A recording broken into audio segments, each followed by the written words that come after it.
Summary of the 15 Commitments of Conscious Leadership, A New Paradigm for Sustainable Success by Jim Dethmer.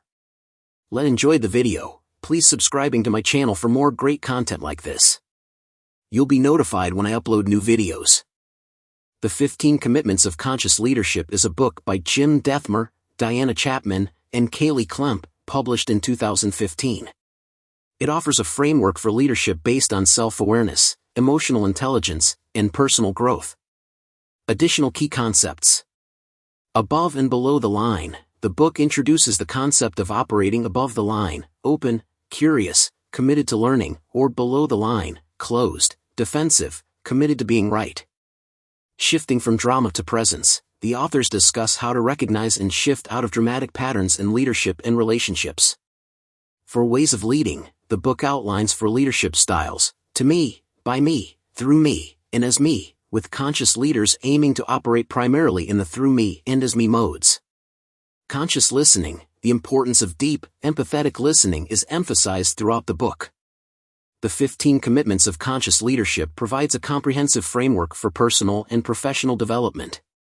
It challenges leaders to cultivate greater self-awareness, emotional intelligence, and responsibility in their roles. The book includes practical exercises and real-life examples to help readers apply these concepts in their daily lives and leadership practices. It's worth noting that while many find these commitments transformative, implementing them often requires significant personal work and a willingness to challenge ingrained habits and beliefs. The book is particularly relevant for leaders looking to create more conscious, collaborative, and fulfilling work environments. Today's leadership models can achieve certain desired ends quite effectively, such as creating shareholder value, increasing market share, developing new products. But we have found that these outcomes are not enough because the models are unsustainable on 3 critical levels: personal, organizational, and planetary. Most people live life largely unconsciously in the habitual trance of their personality, their regret and anger about the past, and their hope, fear, and greed about the future. Leading from above the line. At any point, a leader is either above the line or below the line. If you are above it, you are leading consciously, and if you are below it, you are not. When leaders are below the line, they are closed and defensive, and when they are above the line, they are open and curious. When leaders are below the line, their primary commitment is to being right, and when they are above the line, their primary commitment is to learning. The first mark of conscious leaders is self-awareness and the ability to tell the truth to themselves. What's wrong with being right? The ego firmly believes that if it is not right, it will not survive. Being wrong equates to being dead. Knowing when you are below the line is more important than being below the line. Choosing to shift. Creativity, innovation, and collaboration, all keys to high-level problem solving, occur best when we operate above the line. And people who lead from above the line are both healthier and happier. A roadmap.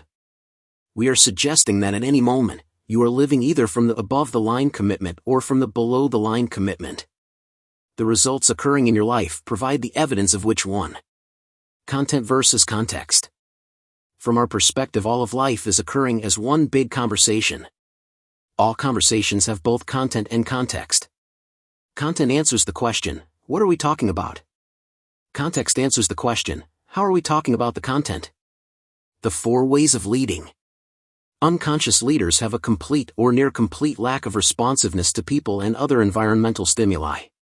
Conscious leaders experience what is here now and respond in the moment. Most people live life largely unconsciously in the habitual trance of their personality, their regret and anger about the past, and their hope, fear, and greed about the future. The to me way of leading. From our perspective, 95% of all leaders, and people, spend 98% of their time in that state. The cause of my conditions is outside of me. We call this to me mindset victim consciousness. Victim consciousness is a choice. Most people choose to live this way. The by me way of leading.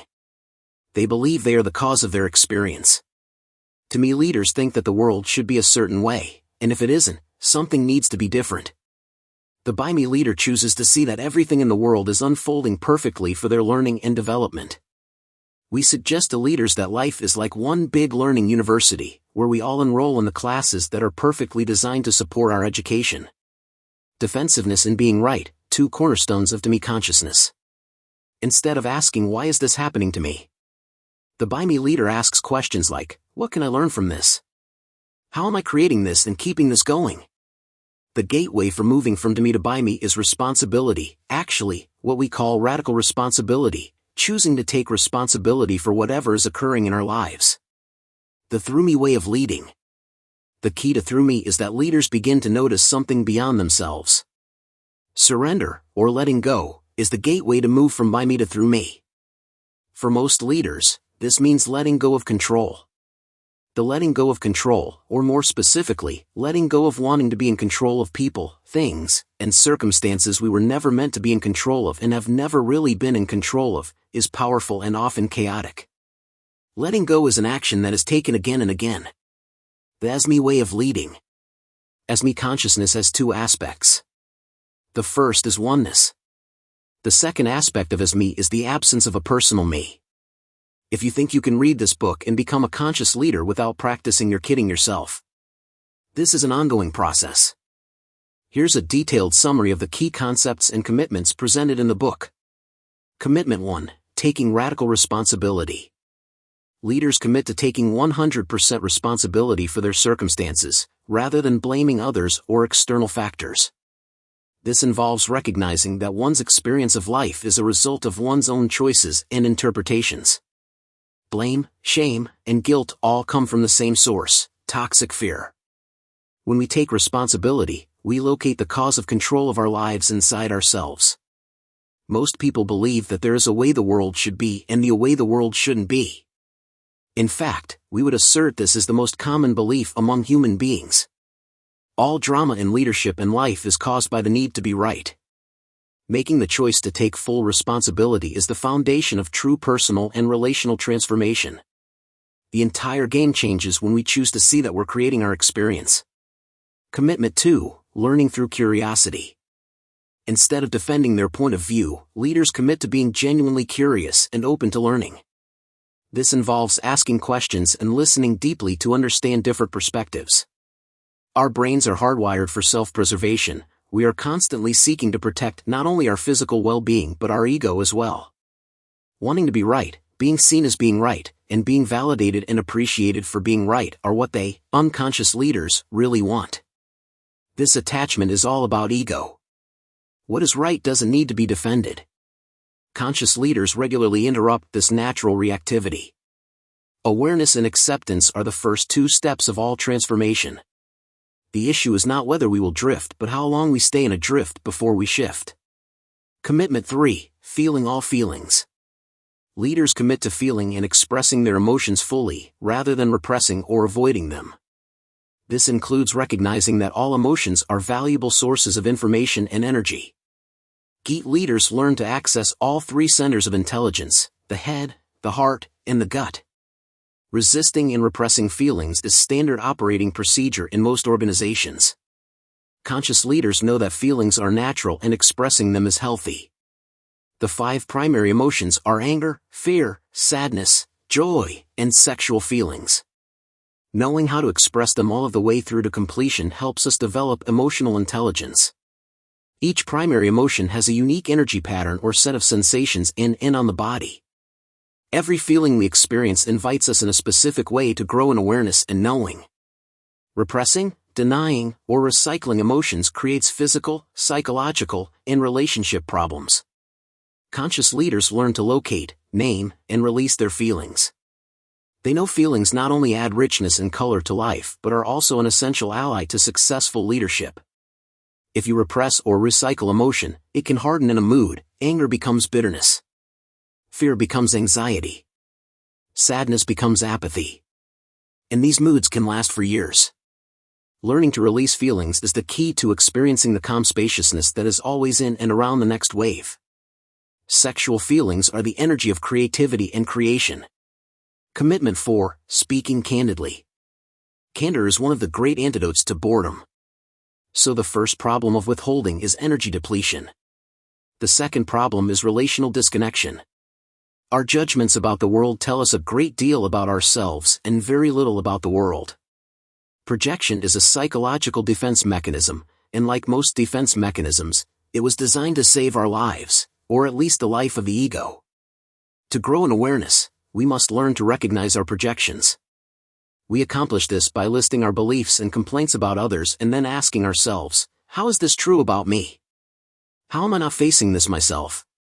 We choose to withhold because we're afraid of losing approval, control, or security. Leaders and teams have found that seeing reality clearly is essential to being successful. In order to see clearly, leaders and organizations need everyone to be truthful and not to lie about or withhold information. They need candor. Candor is the revealing of all thoughts, feelings, and sensations in an honest, open, and aware way. Speaking candidly increases the probability that leaders and teams can collectively see reality more clearly.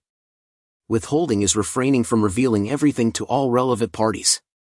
Withholding also decreases energy in leaders, which often shows up as boredom or lethargy in them and relational disconnection in the team. Rather than withholding, conscious leaders practice revealing.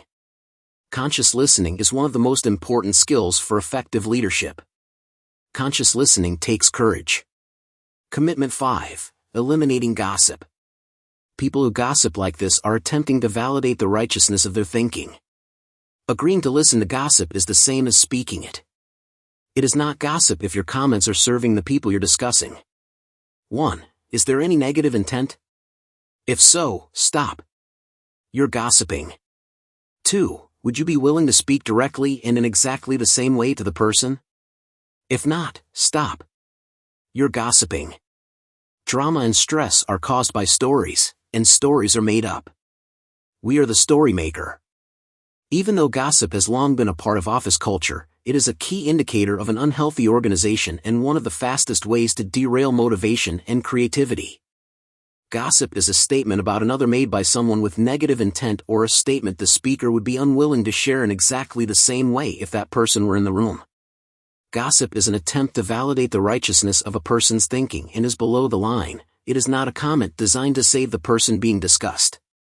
People gossip to gain validation, control others and outcomes, avoid conflict, get attention, feel included, and make themselves right by making others wrong. In short, people usually gossip out of fear.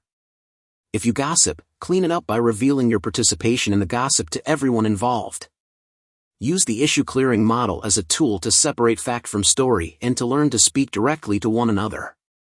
When leaders and teams learn to speak candidly with each other, they benefit from the direct feedback about issues within the organization that otherwise could derail creative energy and productive collaboration. Commitment 6. Practicing integrity. Integrity is the practice of keeping agreement, taking responsibility, revealing authentic feelings, and expressing unarguable truths. It is essential to thriving leaders and organizations. Integrity is not defined here as conforming to a moral or ethical code, but rather as facilitating wholeness and congruence. Integrity is an unbroken flow of energy and life force, congruence between what is experienced and expressed, and alignment with life purpose. Organizations have a natural flow of energy, but when it is interrupted by integrity breaches, leadership is dampened and employee engagement decreases. Conscious leaders are masters at managing energy, which leads to an organizational culture that is alive, engaged, passionate, on purpose, creative, innovative, intuitive, clear, visionary, playful, relaxed, and refreshed. There are 4 pillars of integrity: taking radical responsibility, commitment 1, speaking candidly, commitment 4, feeling all feelings, commitment 3, and keeping agreements, commitment 6. Conscious leaders are impeccable with their agreements. They make clear agreements, keep them, renegotiate them when needed, and clean them up when broken. Integrity is fundamental to conscious leadership and successful thriving organizations. Commitment 7. Generating appreciation. Commitment to appreciation, along with avoiding entitlement, helps leaders and organizations grow value and connection in the workplace. Appreciation is comprised of 2 parts, sensitive awareness and an increase in value. Entitlement arises when rewards and benefits become an expectation instead of a preference. Living in appreciation has 2 branches, being open to fully receiving appreciation and being able to fully give appreciation. For most, it is more difficult, and people are more afraid, to receive appreciation than to give it. To avoid receiving appreciation, people strategically deflect it. Masterful appreciation is sincere, unarguable, specific, and succinct. Appreciation allows the unique gifts in the community to be recognized. Commitment 8. Excelling in your zone of genius. Conscious leaders build an organization that allows all team members to realize their full potential, and they support and inspire others to do the same. People tend to work and live in 4 zones: incompetence, competence, excellence, and genius. Conscious leaders are committed to maximizing their zone of genius, where their full magnificence and creativity can be expressed without hesitation. Unconscious leaders get stuck in the zones of excellence, competence, and incompetence, never living up to and expressing their extraordinary brilliance. The upper limits problem, named by Gary Hendricks, identifies fears and beliefs that keep people from stepping into their zone of genius. We can program our nervous system to allow for greater happiness, fulfillment, and relational connectedness. Becoming aware of our unique giftedness, as well as the environments where that is most valued, the best stuff exercise, helps us spend more and more of our time thriving. Conscious leaders who spend time with team members to assess, understand, and appreciate their own unique genius qualities and talents create organizations that excel on all levels. Commitment 9. Living a life of play and rest. Creating a life of play, improvisation, and laughter allows life to unfold easily and energy to be maximized. Play is an absorbing, apparently purposeless activity that provides enjoyment and suspends self-consciousness and a sense of time. It is also self-motivating and makes you want to do it again. An imposed nose-to-the-grindstone culture will lead to higher levels of stress, guilt, employee burnout, and turnover. Energy exerted with this type of hard work is wrought with effort and struggle, whereas energy exerted through play is energizing. Most leaders resist play because they think they will fall behind if they aren't seriously working hard. Organizations that take breaks to rest and play are actually more productive and creative. Energy is maximized when rest, renewal, and personal rhythms are honored. Conscious leaders who value and encourage an atmosphere of play and joy within themselves and in the organizations create high-functioning, high-achieving cultures. Workaholism is just like any other addiction, and it is an epidemic in the corporate world. Commitment 10. Exploring the opposite. Exploring the opposite means being open to the notion that the opposite of your story, thoughts, beliefs, opinions, could be as true as or truer than your story. It is not the issue itself that causes pain, but your interpretation of it. Conscious leaders take responsibility for being the labeler of their experiences and their life, and they learn to question all their labels. The work of Byron Katie, www.thork.com, is a powerful tool in learning how to question beliefs that could likely be holding us back. Conscious leaders practice simple ways to question the beliefs that cause suffering, starting with, is it true? And can I absolutely know it is true? The turnaround exercise allows leaders to practice shifting their beliefs from knowing to curiosity. When conscious leaders let go of the righteousness of their beliefs, they open to curiosity and align with their deepest desires. Commitment 11. Sourcing approval, control, and security.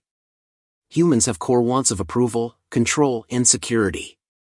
All other wants are versions of these 3 basic desires, which show up in a multitude of ways. Security is about survival, approval is about belonging and being part of something, and control is the ego's last resort if it cannot achieve security through approval. The challenge is not in having approval, control, and security, but in believing that they are missing. This causes people to seek these core desires outside themselves, somewhere out there. The if only I would exercise can help leaders wake up from the trance that their happiness is located outside themselves. It's not the wants but the wanting of something different that leads to an unsatisfying life. The Sedona method, www.sedona.com, offers questions and practices to source security, approval, and control from within. All leaders at any moment are operating from one of 2 experiences: either they think they lack something and seek to get it from somewhere or someone, or they believe they are already whole, perfect, and complete and move into the world from love and creativity. Commitment 12. Having enough of everything. Conscious leaders experience their lives as having enough of everything: time, money, love, energy, space, and resources. The scarcity belief that there is not enough causes leaders to focus on making sure they get what is theirs. The myths that feed scarcity are that there is never enough, more is better, and it will always be this way. Conscious leaders notice this focus on the toxic myth of insufficiency and shift from a mentality of scarcity to one of sufficiency. To unwind scarcity, conscious leaders notice their reference-pointed check-in with themselves, actively challenging their beliefs. To those committed to conscious leadership, the belief and experience of sufficiency creates a profound shift in their relationship with others, work, and life. Commitment 13, experiencing the world as an ally. Conscious leaders commit to seeing all people and circumstances as allies in their growth. Unconscious reactive leaders view other people and circumstances as obstacles to getting what they want. Most leaders start with this reactive mindset. They are convinced they will feel happy once they get what they want, and if they can't get what they want, it's because others are standing in their way. Rather than seeing all people as allies, unconscious leaders think either/or, people are either with me or against me. This does not mean competition is non-existent, but that even competitors are supportive catalysts for growth and that adversaries can be extremely beneficial. Challenges create the positive pressure often needed for conscious leaders to expand beyond the comfort zone and into their full magnificence. Conscious leaders are able to shift out of the state of comparison to see everyone and everything as equally valuable. The perspective recognizes that all people and circumstances are allies in learning and growth. Commitment 14, creating win-for-all solutions. Win-for-all solutions are a goal of conscious leaders and organizations. Conscious leaders commit to moving beyond the zero-sum game into a creative solution that serves all. Unconscious leaders see situations as win/lose and create a culture that promotes competition and compromise. Win-for-all solutions require the building blocks of the other conscious leadership commitments, providing a concrete example of how conscious leaders integrate all the commitments into a way of being in the world. Within an organization, win-for-all coaching questions help create a culture that supports and encourages everyone. The energy resulting from win-for-all collaboration allows for solutions to be implemented quickly. A win-for-all culture allows an organization to thrive as creativity, collaboration, vision, and achievement are optimized. Commitment 15, being the resolution. Being the resolution means that conscious leaders recognize what is missing in the world and view that as an invitation to become what is needed. When unconscious leaders grow weary of an intense version of the victim-villain-hero triangle, they often shift to an indifferent experience of drama, characterized by apathy and resentment. Many unconscious leaders, who have spent their entire careers problem-solving, delivering results, and pulling people along, often feel drained and want to disconnect. Team members who don't feel heard by unconscious leaders stop caring about making changes and give up on creating solutions that could benefit the organization.